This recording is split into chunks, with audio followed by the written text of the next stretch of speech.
What's up? My name's Kristen. I'm the founder of the outdoor travel blog called Barefoot Theory, and welcome to my Sprinter van. So I've been traveling in the Sprinter van pretty much full time for the past year, and I'd love to show you around. So why don't you come on in and I'll give you a little tour. The Sprinter van is about 90 square feet, so it's pretty small. I have the 144-inch wheelbase, which is a small Sprinter van with the high top roof. I first started thinking about a Sprinter van a couple years ago. I kind of heard about the tiny house movement and I thought, that seems really cool, that's what I want to do. And then I started looking into it more and I realized that I wanted to be a little bit more mobile than a traditional tiny house on a trailer bed could afford. And that's kind of what led me to a Sprinter van. So this van is 4x4, which means I can go off-roading and kind of explore the crazy dirt roads of southern Utah. First, I guess I'll start with the bed. So this is a queen size bed. So the way the bed works, it just unlatches from under here and then it pulls out.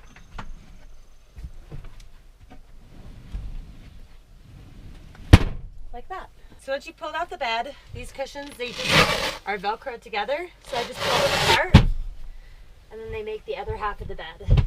So they're made of memory foam. They're really comfortable and surprisingly you can't really feel the crease here. I think the memory foam kind of molds together and kind of fills in that gap. And the main reason I designed the bed like this was because I wanted to maintain the aisleway to the back of the van.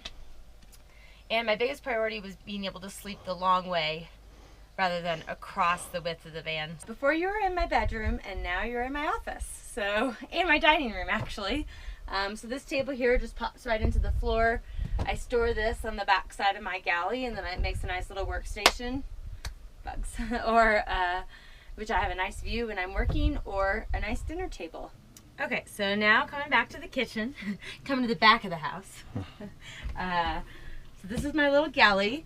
I have a small little refrigerator here. So next I wanted a 2-burner propane stove. I didn't want to have to set up a camp stove every day. Like a lot of people when they have Sprinter vans, they'll just use a Coleman stove and they can use it inside and outside.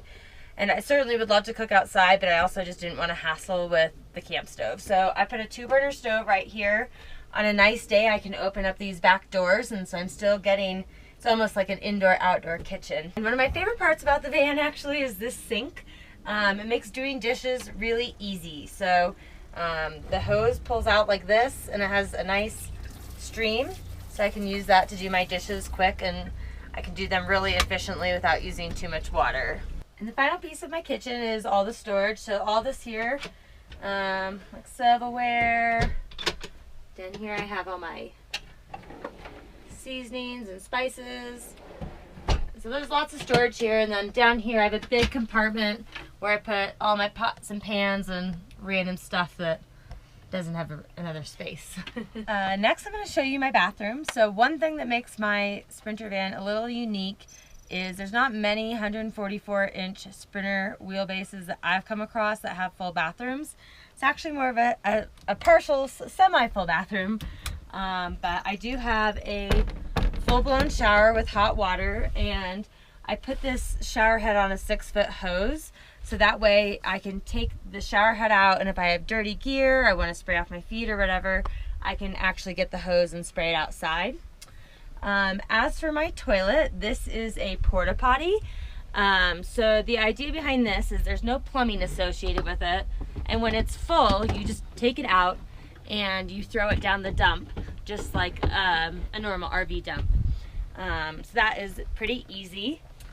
And then I have some creative storage solutions here in the bathroom. So this is a shoe organizer that I bought at the store, and this is a perfect way to organize it. And then I have some hooks here that I can use to hang up jackets or backpacks or anything that might take up a little extra space and need somewhere to hang.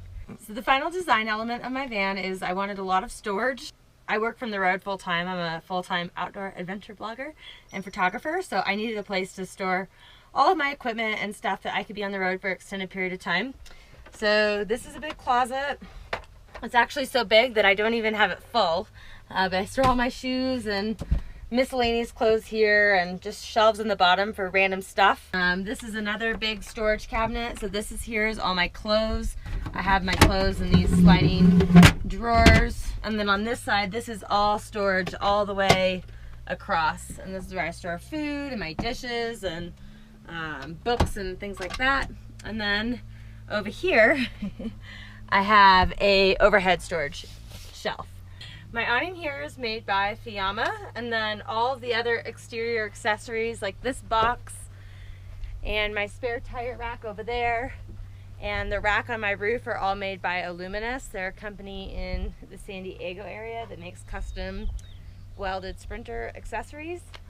So this is all storage stuff in here. The final piece of my little home here is the electrical system. So when I'm on the road, I am working, so I needed something that was going to be powerful enough to pretty much charge all of my electronics, power the fridge. I have 6 wall outlets where I can charge things.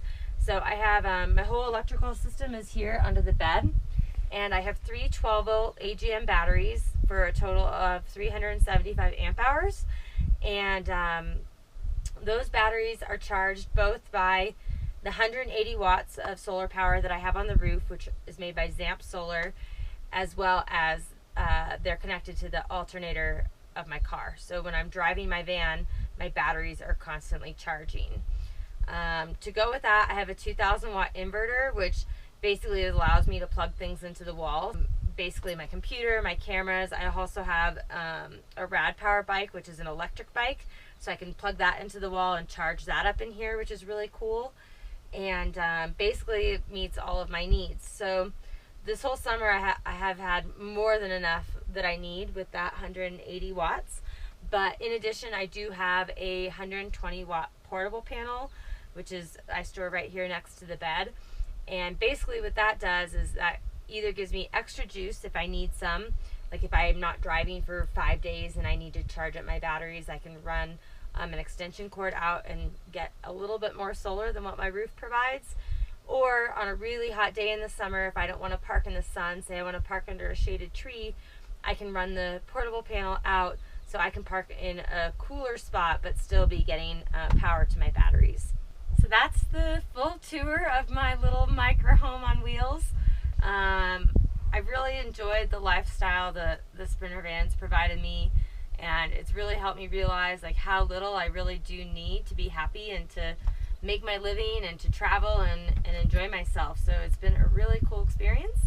I hope you've enjoyed the tour. If you want to know more, I do have my website. It's barefoottheory.com, but it's B-E-A-R like the animal and the bear tattoo I have on my foot.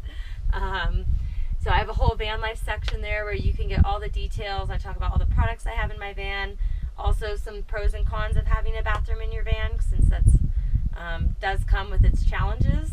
And I also have my own YouTube channel, which is also Barefoot Theory. So thanks so much for watching, and I hope to see some of you guys out on the road sometime. Bye!